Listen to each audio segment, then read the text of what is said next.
नमस्कार प्रिय विद्यार्थियों, एक बार पुनः आप सभी विद्यार्थियों का हिंदी की क्लास में हार्दिक अभिनंदन है। आप सभी का स्वागत है। जय श्री कृष्णा, राधे राधे। तो विद्यार्थियों देखिएगा, हम पढ़ रहे थे अव्यय। क्या पढ़ रहे थे? अव्यय। अव्यय का ही दूसरा नाम है अविकारी। अविकारी, इसका हम पार्ट नंबर 2 पढ़ेंगे।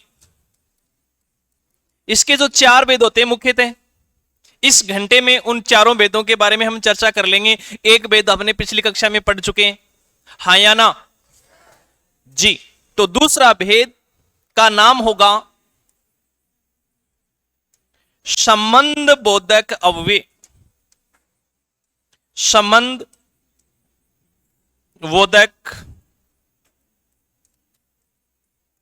अव्यय। सुनो, अब ये होता क्या है।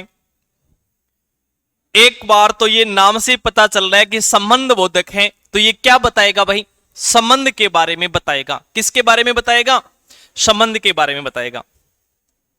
और किसका संबंध कैसे बताएगा? देखो, ये संबंध बोधक है ना, ये क्रिया विशेषण के जैसा का ही जैसा है। इसमें भेद पाना मुश्किल, थोड़ा सा मुश्किल है कि क्रिया विशेषण का कौन सा है और संबंध का कौन सा है। लेकिन मैं आपको इस प्रकार से पढ़ाऊंगा कि आपको कोई प्रॉब्लम नहीं होगी। कैसे नहीं होगी? सुनो, पहले इसकी डेफिनेशन पढ़ लेते हैं। इसमें एक शब्द है संबंध, ठीक है। दूसरा है बोधक। बोधक का मतलब होता है बोध करवाना, बोधे करवाना।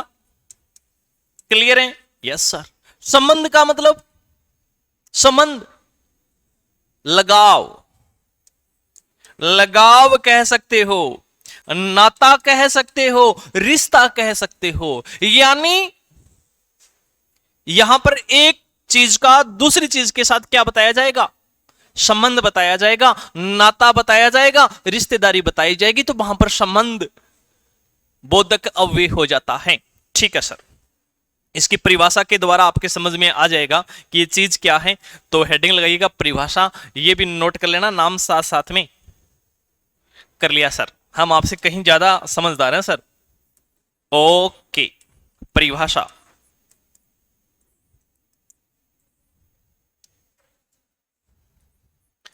वे अव्यय शब्द, वे अव्यय शब्द जो संज्ञा या सर्वनाम के बाद, सर्वनाम के बाद प्रयुक्त होकर वाक्य में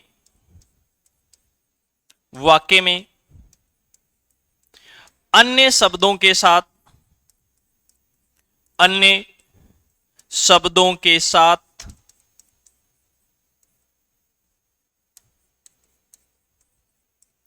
संबंध स्थापित करें।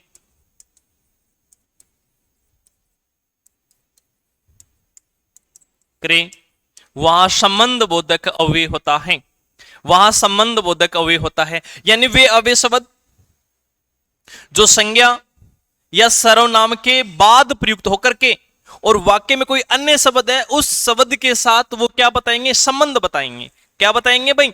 संबंध बताएंगे। तो परिभाषा लिखने के बाद में आप रुक जाइएगा, मैं 2 उदाहरण आपको देकर के समझा रहा हूं। उन दोनों उदाहरणों से बातें क्लियर हो जाएगी। Okay, yes. तो सुनो, नोट हो गया? अब मैं एक प्रश्न पूछ लूं आपसे पहले, उस प्रश्न से आपको पता चल जाएगा कि क्रिया विशेषण क्या है, संबंध बोधक क्या है। देखो, एक प्रश्न कैसे आएगा।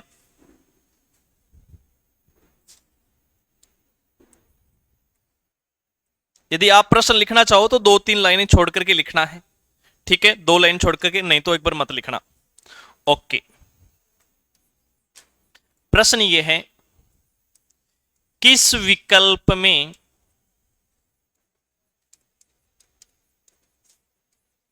संबंध बोधक, संबंध बोधक अव्यय नहीं है।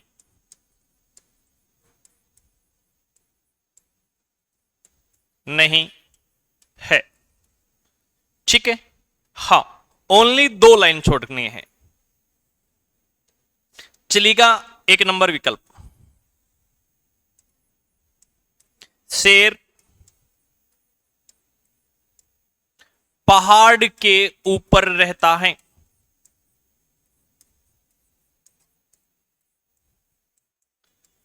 ठीक है। दूसरा, अमन गाड़ी के पीछे चल रहा है। 3 नंबर है, तेरी जुल्फों के तले, तेरी जुल्फों के तले जू ही जू है, क्या करूं। 4 नंबर विकल्प, हंसना नहीं है। 4 नंबर, अमन यहां रहता है। अमन यहां रहता है। ये 4 विकल्प आपके सामने हैं और ऐसे प्रश्न पूछा जाता है, किस विकल्प में संबंध बोधक अव्यय नहीं है। अब मेरी बात सुनो, इसमें संबंध बोधक नहीं होगा तो इसमें मैंने आपको पढ़ाया क्रिया विशेषण, यानी 3 है ना, वो संबंध के हैं, 1 है क्रिया विशेषण का। अभी आपको संबंध बोधक कंप्लीट नहीं पढ़ाया, तो आप ये खोज लो कि इसमें क्रिया विशेषण का कौन सा है, वही आपका आंसर है। क्रिया विशेषण का उदाहरण कौन सा इन 4 में से? सर हमें तो सभी लग रहे हैं। चलो 1 नंबर ऑप्शन किसी का, कोई कहे गुरुजी 1 नंबर संबंध नहीं है, क्रिया विशेषण का है। 1 नंबर विकल्प में कोई नहीं है। 2 नंबर, अच्छा 2 नंबर में है कुछ, ओके। 3 नंबर में कोई नहीं है। 4 नंबर में पूरी जनता बैठी है। इसका मतलब ये जनता इतनी इंटेलिजेंट कैसे हो गई?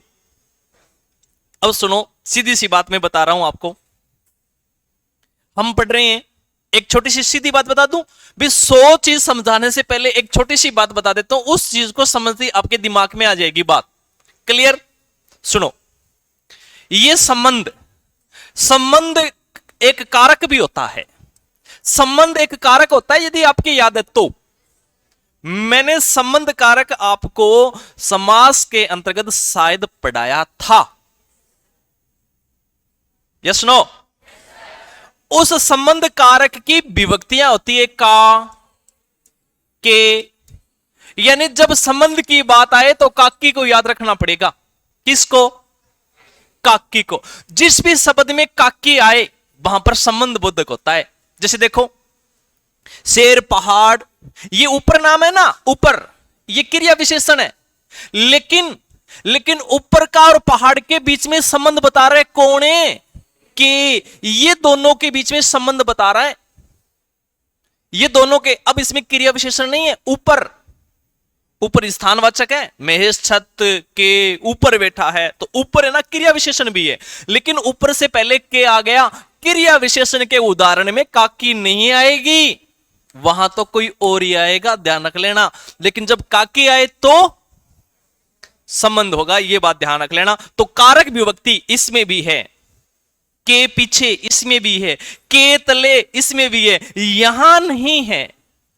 अमन कहां रहता है? यहां रहता है। ये स्थानवाचक, ये स्थानवाचक क्रिया विशेषण है। अभी हमने पिछली कक्षा में चर्चा की थी। तो इस प्रश्न का सही उत्तर होगा 4 नंबर। बस संबंध कारक की विभक्तियां चेक करनी है। आए तो संबंध, नहीं आए तो क्रिया विशेषण, बस इतना ही फर्क है। दोनों के उदाहरण सेम आएंगे। इसमें भी कालवाचक, संबंध में भी कालवाचक आता है, ठीक है। स्थानवाचक संबंध में भी आता है, परिमाणवाचक संबंध में भी आएगा, क्रिया विशेषण में भी आ रहा है। तो इसमें फर्क कैसे करोगे? ओनली कारक विभक्ति के द्वारा, क्योंकि कारक विभक्ति आएगी तो वो संबंध बताएगी, और उसमें कारक विभक्ति नहीं आती है। अब उदाहरण लिख लिया, जो मैंने 2 लाइन छुटाई है आपको उस 2 लाइनों में लिखना है नोट। नोट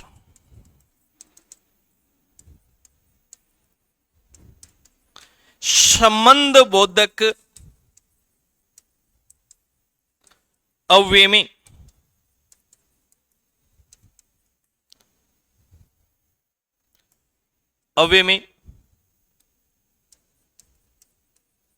संबंध कारक की विभक्तियों का प्रयोग होता है। संबंध कारक की विभक्तियों का प्रयोग होता है। विभक्तियों का प्रयोग होता है। इतनी लाइन लिख दो। किसी के पास लाइन और बची हुई है तो लिख दो क्रिया विशेषण में प्रयोग नहीं होता, जबकि क्रिया विशेषण में प्रयोग नहीं होता, जबकि क्रिया विशेषण में प्रयोग नहीं होता।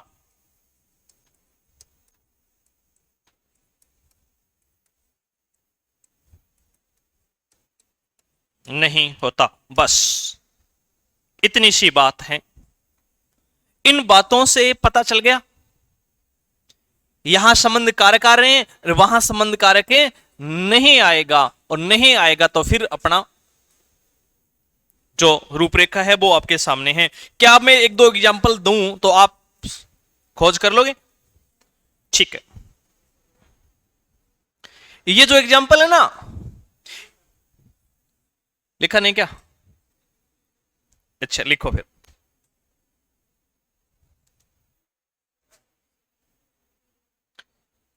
अरे ये देख करके लिखने की आवश्यकता नहीं है। प्रश्न बोला था ना कि 2 लाइन छोड़ के लिख लेना, बोला था 2 लाइन छोड़ के लिखने के लिए बोला था। आपने सोचा पता नहीं 2 लाइन की बातें 4 लाइनें में आ जाए तो क्या करें। अब लिख दो।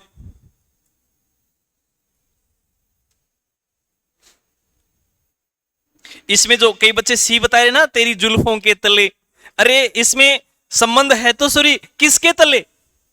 जुल्फों के तले, न कि छत के तले। तो ये आ तो गया, इसका संबंध हो गया।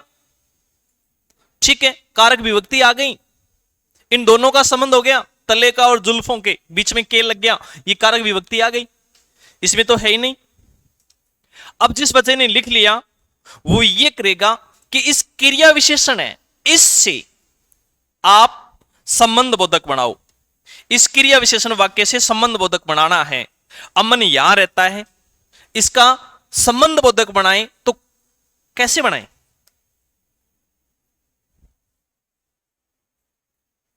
ये संबंध तो है ही नहीं, संबंध बना दो, बनाओ, जल्दी करो। जिसका सही आएगा ना उसको अगली 15 अगस्त के ऊपर सम्मानित किया जाएगा। हां,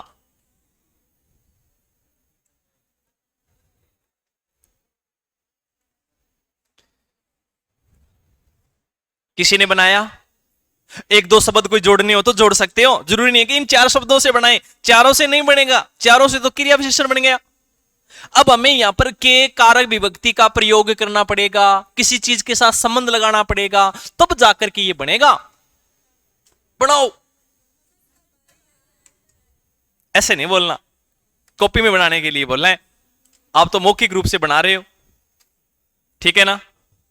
अच्छा ठीक है, अब इतनी दूर से थोड़ी ना दिखाई देगा पीछे कॉपी कर रहे हैं। यस सर, देखो चलिएगा मैं बना देता हूं।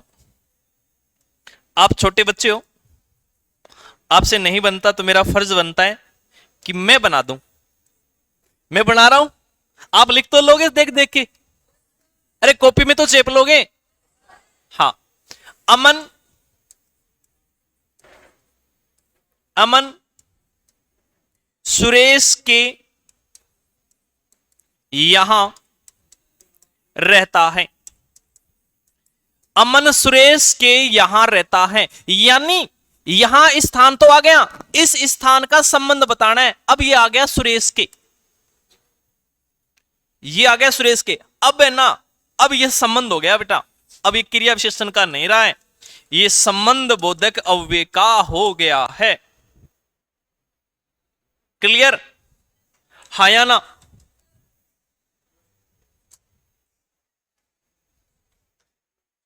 नेक्स्ट स्लाइड निकाल दूं। एक एग्जांपल है, खरगोश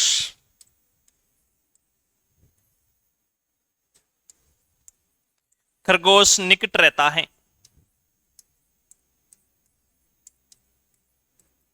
खरगोश निकट रहता है या पास में रहता है। अब ये बताओ, ये क्रिया विशेषण है या संबंध है? क्लियर बात है, ये क्रिया विशेषण है। आपके आंसर को जानकर के बड़ी खुशी हुई। ये क्रिया विशेषण है। तो हे विद्यार्थियों, क्रिया विशेषण के भी चार भेद होते हैं। कौन से का है? स्थानवाचक है। अभी आपके प्रश्न को सुनकर के और ज्यादा प्रसन्नता हुई, लेकिन इससे ज्यादा प्रसन्नता मुझे तब होगी जब आप इसका संबंध बोधक बना दोगे। इसका संबंध बना दोगे तो मुझे बहुत ज्यादा खुशी होगी। कॉपी में बनाना है, ऐसे हु अल्लाह नहीं करना है बोल के, क्योंकि इतने बच्चे बैठे हैं। जब थोड़ी थोड़ी आप धीरे धीरे बोलोगे तो आवाज बहुत ज्यादा हो जाती है, तो फिर आगे तक सुनता नहीं है। कॉपी में बना सकते हो, और जब मैं लिखूं तो फिर आप अपने चेक कर लेना कि हाँ हमने सही बना दिया है। आपके हाव भाव से पता चल जाता है कि आपका प्रश्न सही था या कि गलत है। ठीक है ना? हाँ जी।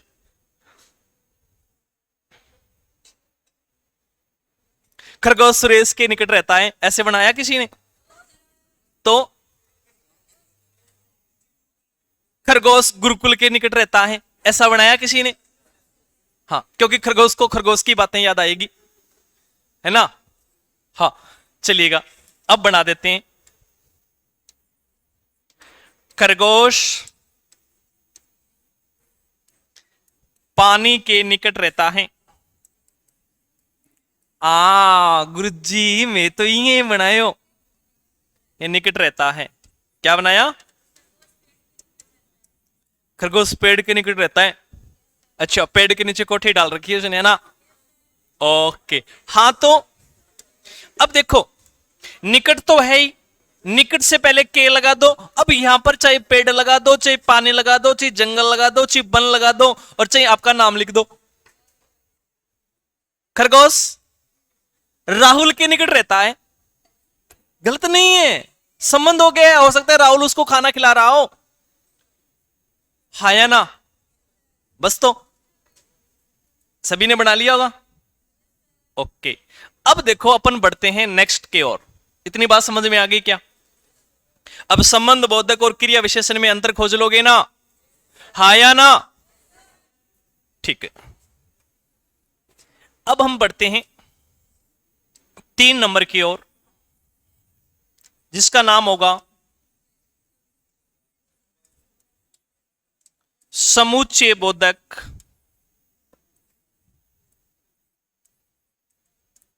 समुच्चय बोधक अव्यय। वैसे समुच्चय का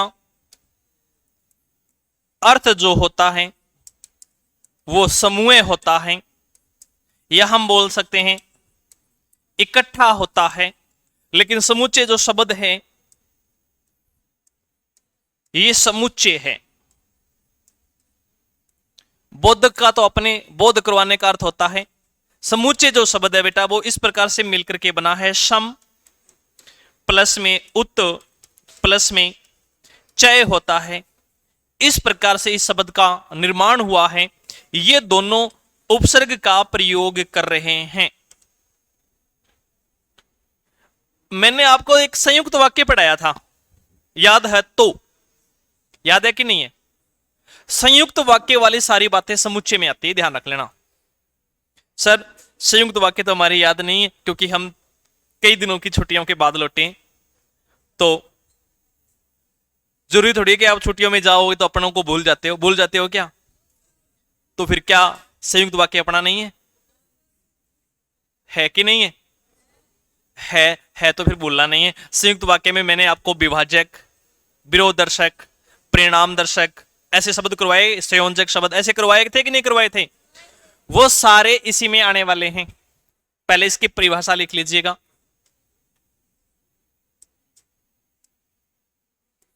परिभाषा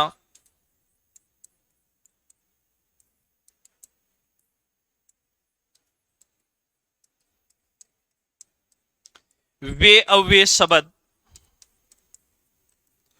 जो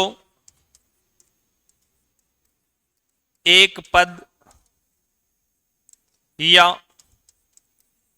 एक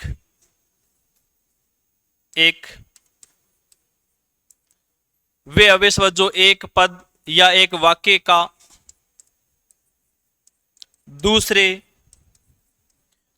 पद या वाक्य के साथ संबंध बताएं या संबंध स्थापित करें, संबंध स्थापित करें, वहां समुच्चय बोधक अव्यय होता है।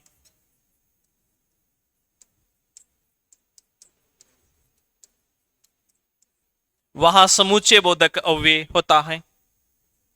वे अव्यय शब्द जो एक पद या एक वाक्य का दूसरे पद या दूसरे वाक्य के साथ क्या करें भाई, संबंध स्थापित करें। संबंध का नाम यहीं पर भी आया है, संबंध का नाम पीछे भी आया है। तो एक चीज का आपको ध्यान रखना है, यहां पर है ना, यहां वो नहीं आएगा के कारक विभक्ति का प्रयोग इसमें नहीं होगा।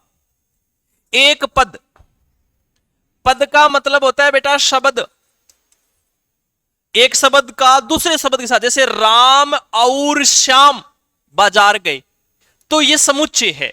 समुच्चय का मतलब समूह है, समूह का मतलब इकट्ठा। राम और श्याम इकट्ठे बाजार गए, तो ये आएगा। लेकिन संबंध में तो बता रहे हैं कि राम गाड़ी के ऊपर बैठकर बाजार गया, ऐसे आएगा। इसमें इस प्रकार की संबंध कारक विभक्तियों का प्रयोग नहीं होगा। क्या आप मेरी बात को समझ पा रहे हो? हाँ या ना? ओके, चलिएगा। परिभाषा समझ में आ गई? बोलो। चलिएगा, उदाहरण के माध्यम से देखो। लेकिन कुछ शब्द हैं जो समुच्चय बोधक में आएंगे और इनको पहचान करके आप बता सकते हो। वैसे तो इसमें संयोजक शब्द होते हैं, संयोजक शब्द होते हैं। एक होते हैं विरोध दर्शक शब्द होते हैं, यानी विरोध करने वाले शब्द होते हैं। और बताओ, ये करवाए हुए हैं मेरे।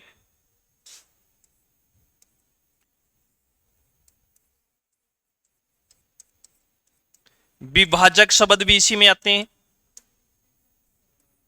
और परिणाम दर्शक जो शब्द होते हैं वो भी इसी में आते हैं। ये भी ध्यान रख लेना है। ये सभी शब्द हैं। संयोजक होता है जोड़ने वाले, संयोजक होते हैं विद्यार्थी जोड़ने वाले। जैसे और है ना, ये दो शब्दों को या दो वाक्यों को आपस में जोड़ सकता है। और तथा व एवं विरोध, किंतु, परंतु, बल्कि, लेकिन ये लिखाया हुआ है तो ज्यादा लिखाने की आवश्यकता नहीं है, आप समझ जाओगे इस प्रकार की बातों से। विभाजक हैं अलग करना या अथवा, और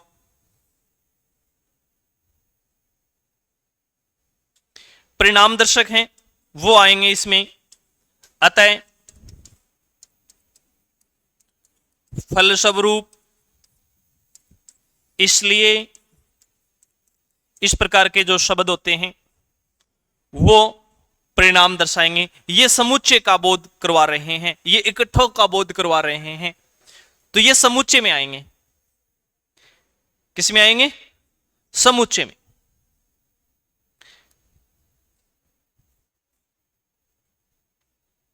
नोट हो गया? क्या नेक्स्ट स्लाइड की ओर बढ़े?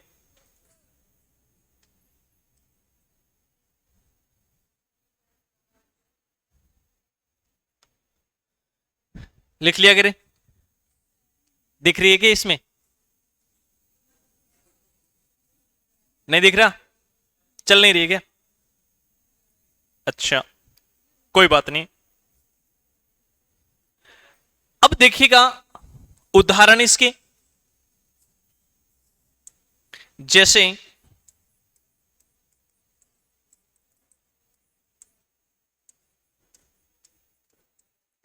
अमन तथा अमनी बाजार गए।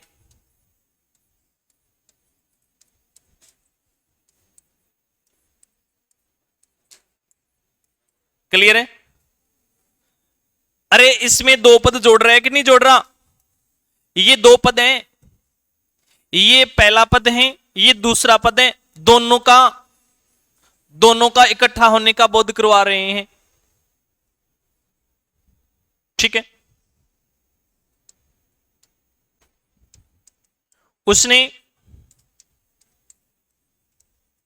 उसने मेहनत तो बहुत की परंतु सफल नहीं हो सका, परंतु सफल नहीं हो सका। ये देखिएगा दो वाक्यों को आपस में जोड़ रहा है। उसने मेहनत तो बहुत की परंतु सफल नहीं हो सका, ये यहां पर परंतु आ गया है। ठीक है, यहां पर तथा आ गया था, तो एक वाक्य ये हो गया है, दूसरा वाक्य ये हो गया है। दोनों वाक्यों का समुच्चय यहां पर संबंध बता रहा है, लेकिन संबंध अव्यय नहीं है, क्योंकि वहां पर तो का के की कारक विभक्तियां आती है, इसमें तो प्रॉपर दो अलग अलग वाक्य हैं। तो संयुक्त वाक्य जो आपने पढ़ा है उसके अकॉर्डिंग ही ये वाक्य होते हैं, क्योंकि संयुक्त वाक्य का संयुक्त का अर्थ भी समूह होता है और समुच्चय का अर्थ भी समूह होता है। कई बार हम कहते हैं अपनी भाषा में कि हम तो समुच्चय ही घर वाले चले गए थे। समुच्चय घर वाले, समुच्चय मतलब सभी घर वाले, घर में जितने सदस्य थे 5 7 10 सभी को लेकर के चल गए, वो होता है समुच्चा। ठीक है, समझ में आ गई बात? अब अपन पढ़ते हैं नेक्स्ट कौन सा है बताओ? विस्मयादि बोधक कितने नंबर का है? 4 नंबर का है।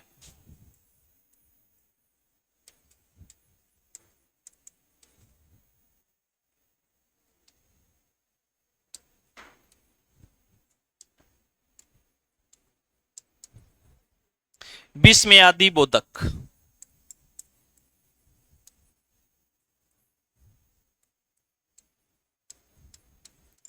विस्मयादि बोधक जो अव्यय होते हैं, ये कहां काम आते हैं, कैसे काम आते हैं? सुनो, जब हमें किसी चीज की प्रसन्नता हो, विस्मयादि बोधक होता है, या जिस चीज की हमें हर्ष हो, खुशी हो, दुख हो, शोक, कौन सा सही है भाई इसमें से? दोनों में सही कौन सा है? कौन सा है? ये जो शब्द है ना, ये शोक तो दुख के लिए होता है। इस शोक का मतलब क्या होता है? चाव होता है। मैं बड़े शौक से चावल खाती हूं, क्यों? बिहार में रह गया ही की, तो मतलब वो शोक उसके लिए होता है, चाव उसके लिए होता है। क्लियर है? ये शोक दुख के लिए होता है, तो यहां ये नहीं होगा। ठीक है सर, तो फिर क्या होगा? आश्चर्य,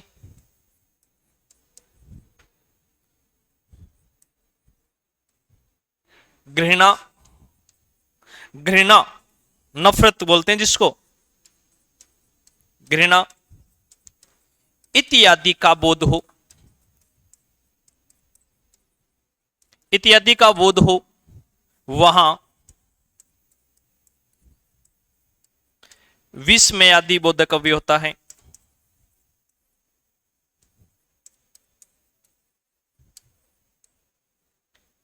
इनमें से किसी भी चीज का भाव हो, प्रसन्नता का हो सकता है, खुशी का हो सकता है, दुख का हो सकता है भाई, किसी का शोक, एक ही बात है। आश्चर्य हो आपको, घृणा हो, नफरत हो, आप कहीं जा रहे हो, वहां पर कूड़ा करकट कचरा पड़ा है, आपको उस कूड़े करकट से नफरत हो रही है, घृणा हो रही है, तो आप बोल सकते हो छी छी कितनी बदबू आ रही है, तो वहां पर विष में आती, क्योंकि आपको आश्चर्य हुआ यार इतनी बढ़िया जगह थी, इसमें इस प्रकार से कचरा फैला रखा है, आश्चर्य हो सकता है या ना। और प्रसन्नता, प्रसन्नता भी हो सकती है। आप किसी पार्टी में गए, आप पार्टी में जा रहे हो और उसी पार्टी में आपकी फ्रेंड आ गई और आप कहते हो अरे वाह पगली तुम आ गई, तो ये भी क्या हो रहा है, प्रसन्नता हो रही है। दूसरी बात, हम किसी पार्टी में गए, घर वालों को पता नहीं था, चले गए, हमने 52 गज का दामन पैर रखा है, डांस कर रहे हैं और सामने से पापा दिख गया, भैया दिख गया, पापा आप, मैं सही हूं बेटा, तू, उस समय आपको जो भी हो रही है इसमें से अंदाजा लगा लो क्या हो रहा है, वो भी उसी में क्या आएगा, विस्मयादि बोधक है। यानी ये वो चीजें हैं भी, दुख आपको धीरे धीरे हो सकता है दुख, लेकिन अचानक जो चीज, अचानक आपको दुख हो, अचानक आपको सुख हो, अचानक आपको कोई आश्चर्य हो, अचानक कोई चीज उठी ना, वो विस्मयादि बोधक होता है। अचानक यकायक एकदम एकदम एकदम, जी आप गेट से निकल रहे हो और गेट के पीछे कोई छुपा हुआ है, वो आपको हाउ से करके, उसमें भी आपको जो भी आ रहा है ना वो विस्मयादि बोधक है, क्योंकि एकाएक कुछ भी हो रहा है। आप जा रहे हो, ऊपर से कोई चीज गिर गई, आप चौंक के इधर होते हो, वो विस्मयादि बोधक है। अचानक कुछ भी हो,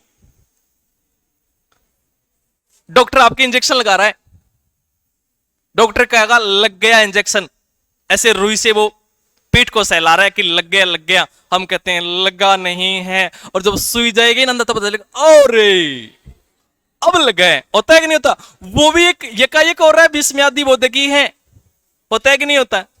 अरे हाँ या ना गुरुजी, हम तो इंजेक्शन कभी लगवाते ही नहीं है, ऐसा कोई प्रश्न है? तो इन शब्दों का बोध होता है, लेकिन ये आपको याद नहीं रखनी है, तो गुरुजी इसमें आपको विस्मयादि बोधक चिन्ह लगा हुआ मिलेगा, विस्मयादि बोधक चिन्ह लगा हुआ मिलेगा। और विस्मयादि बोधक चिन्ह कौन सा होता है? विस्मयादि बोधक चिन्ह,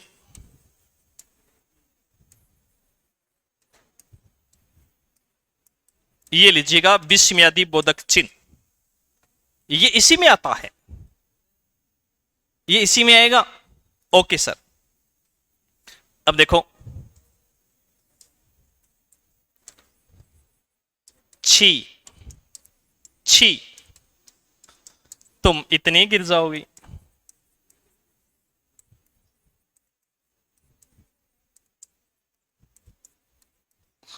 अल्यो, आश्चर्य हुआ कि ऐसे गिरने वाली नहीं थी, गिर गई, आश्चर्य हो गया। छी छी इतनी गंदी चीज मत खाया करो, अरे वाह तुम आ गई, अरे वाह आ गई, वाह बेटे वाह मौज हो गई, अरे वाह तुम आ गए, तुम आ गए।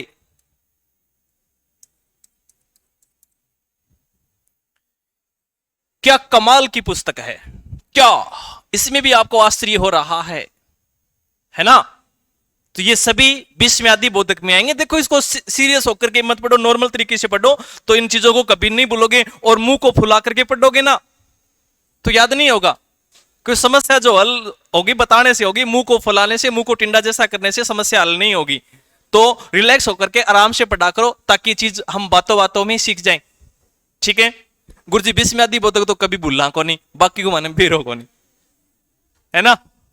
अब एक और बचा है लास्ट, निपात बोधक, उसके बारे में भी पढ़ लेते हैं। इस क्लास में हमने बहुत सारी चीजें पढ़ी है ना? समझ में नहीं आया? क्या दोबारा पढ़ाना पड़ेगा? क्या आपको भी कहीं दोबारा पढ़ना पड़ेगा? हाँ, नेगेटिविटी वही है, पढ़नो पढ़ सके, क्योंकि कॉन्फिडेंस नहीं है। भगवान तथास्तु है, जैसा मांगोगे वैसा ही मिलेगा। भगवान को बेटा पढ़ और पढ़ तू, अब की बार हम लग जाएंगे, हमें एक्स्ट्रा पढ़ने की और कतई आवश्यकता नहीं पड़ेगी, पर सभी से नहीं बोला जाता ये बात, क्योंकि कॉन्फिडेंस नहीं है। किया बोल दिया गुरुजी। चलो 5 नंबर है निपात बोधक अव्यय।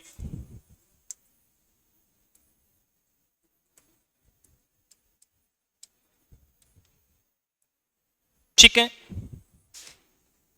निपात डेफिनेशन, डेफिनेशन को हिंदी में क्या कहते हैं, क्या कहते हैं? मतलब मुझे इंग्लिश भी आती है, फिर हिंदी भी आती है। ओके, परिभाषा, वे अव्यय शब्द जो जो वाक्य में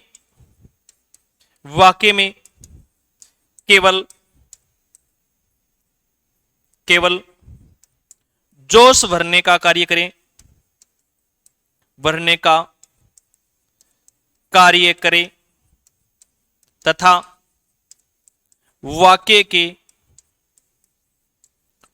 के अर्थ में कोई बदलाव नहीं लाते हैं, वाक्य के अर्थ में कोई बदलाव नहीं लाते हैं,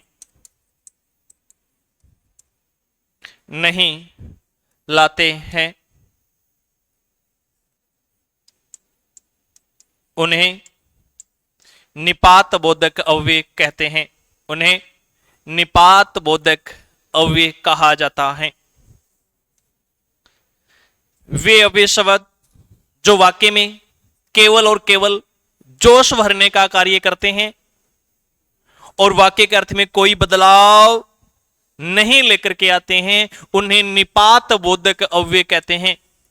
ये देखो, वाक्य के अर्थ में कोई बदलाव नहीं लाते हैं, वाक्य के अर्थ में कोई बदलाव नहीं लाते हैं, इसीलिए तो इनको मुख्य भेद नहीं माना जाता है, क्योंकि वाक्य के अर्थ में बदलाव आना चाहिए।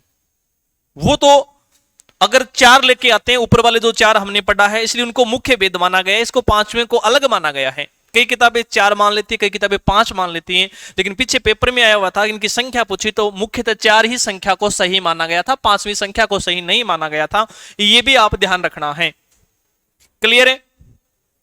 अब निपात बोधक शब्द में भी कुछ शब्द हैं जो वाक्य में जोश भरने का कार्य करते हैं, वाक्य के जोश भरने का कार्य करते हैं। अब कुछ शब्द हैं वो लिखना पड़ेगा, तो ये शब्द हैं जो वाक्य में जोश भरने का कार्य करें, उन शब्दों को आप नोट कर लीजिएगा, तो वो याद रख लेना है। तक, तो, ही, सिर्फ, केवल,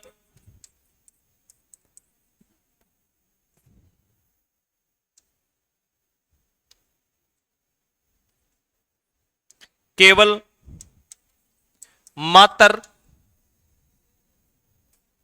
ठीक है, हाँ, तक, तो, ही, सिर्फ, केवल, मात्र। एक शब्द आता है भर,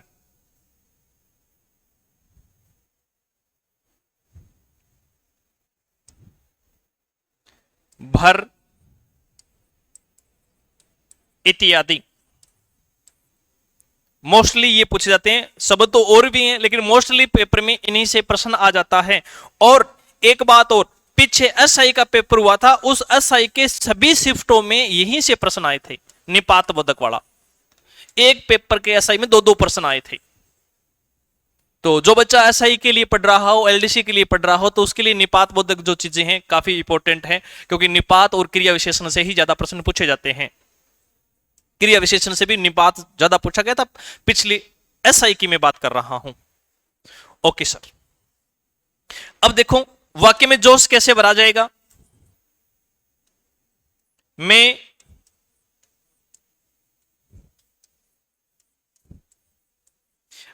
शादी में जाऊंगी, इसमें अभी कोई निपात बोधक नहीं है। मैं शादी में जाऊंगी। लड़की ने आराम से घर वालों को कहा कि मैं शादी में जाऊंगी मम्मी। मम्मी ने कहा या घर पे काम कौन करेगा, कौन करेगा बता। लेकिन अब लड़की वाकई में जोश भर रही है। अब जोश भरेगी तो देखो फिर वो आंगने में लेट जाती है, खाना नहीं खाती है, कपड़े को फाड़ने लग जाती है। वो वाकई में जोश भर रही है। और वाकई में जोश कैसे भरेगी, सुनिएगा ये। अब वो लड़की इन शब्दों में से किसी का प्रयोग करेगी, बताओ। मैं भी। लेकिन थानैया कौन पूछे, उरे तो क्यों नहीं आया है, भी क्यों आया है, चित्र सहित समझाओ। 5 नंबर का प्रश्न है, ऐसा पेपर में नहीं आएगा। अब कहीं कंफ्यूजिंग है, गुरुजी तो क्यों को नहीं आयो, तो तन्ने की करना बोली लिया ना आयो तो ना आने दी। क्योंकि पेपर में लिखिड़ो पासी विकल्प के अंदर लगा हुआ मिलेगा। आपको तो चूज करना है, जो बढ़िया लगे उसको चूज कर दो कि ये आएगा, हाँ या ना। अरे समझ रहे हो क्या? ओके। मैं भी शादी में जाऊंगी। ये वाकई में जोश भर दिए हैं और लड़की ने ऐसे छाती पीटनी शुरू कर दी है, मैं भी जाऊंगी या तो कोई नहीं जाएगा। क्योंकि घर में जैसे 2 बच्चे हैं, 3 बच्चे हैं, एक बच्चे को यदि मम्मी पापा लेके जा रहा ना, दूसरे बच्चों का रोना और वाकई में जोश भरना स्वाभाविक है, भरेगी। ये जा रही है तो मैं भी जाऊंगी, हाँ इन्हें छोड़ दो मैं भी कौन जाऊं। ये होता है कि नहीं होता? होता है। तो आप जिद करते हो ना कि ये जाएगा तो मैं भी जाऊंगी, इसको ड्रेस ला दी तो मुझे भी लाके दो, ये राखी बांध रही है भैया के, भैया इसको 500 रुपए देंगे तो मैं भी बांधूंगी, पिछली बार तूने बांधी थी अब की बार मैं बांधूंगी। ऐसा होता है कि नहीं होता? आपकी चुप्पी को क्या समझूं? क्योंकि किसी से प्रश्न करते हैं और आगे वाला बोलता नहीं है, आगे वाली बोलती नहीं है, शर्मा जाती है तो उसकी हाँ समझी जाती है, मतलब आप ऐसे लड़ाई करती हो। हाँ आपकी चुप्पी को समझ गया, थैंक यू। तो ये है निपात बोधक, ये वाक्य में जोश भरने का काम कर रहा है। ये निपात बोधक का शब्द वाक्य नहीं है, थोड़ा ध्यान रख लेना। लिखना है तो इसको लिखना है, रेखांकित करके निपात यहां कर देना, हाँ या ना? ठीक है सर, कर दे श्याम। उसने तो फोन तक नहीं किया, उसने तो फोन तक नहीं किया।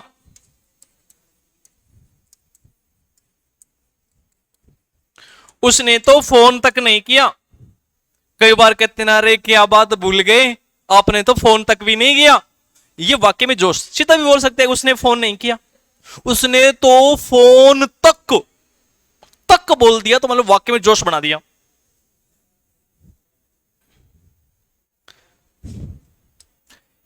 घर जाते ही फोन कर देना, किया करूं मर जाना मम्मी घर पर ही होए। घर जाते ही फोन कर देना, उसने वाक्य में जोश भर दिया। सीधो भी तो बोल उसको, घर जाकर फोन कर देना, ना ना घर जाते ही का मतलब वाक्य में जोश। जी यही घरे पहुंचे और वी यही बोल रहे हैं कि हाँ मैं पहुंच गई हूं, नो टेंशन, अब कभी तारानगर आएंगे तभी मिलेंगे, ठीक है ना? तो ये क्या होता है? निपात बोधक, यानी इसमें जोश भरा जा रहा है। क्लियर है? इस प्रकार से आपका अव्यय का टॉपिक है वो विद्यार्थियों अब होता है समाप्त। हम नई क्लास में नए टॉपिक के साथ फिर उपस्थित होंगे। तब तक के लिए आप हंसते रहो, खेलते रहो, मुस्कुराते रहो, पढ़ते रहो, अपने लिए तो कभी अपनों के लिए। Thank you, bye bye.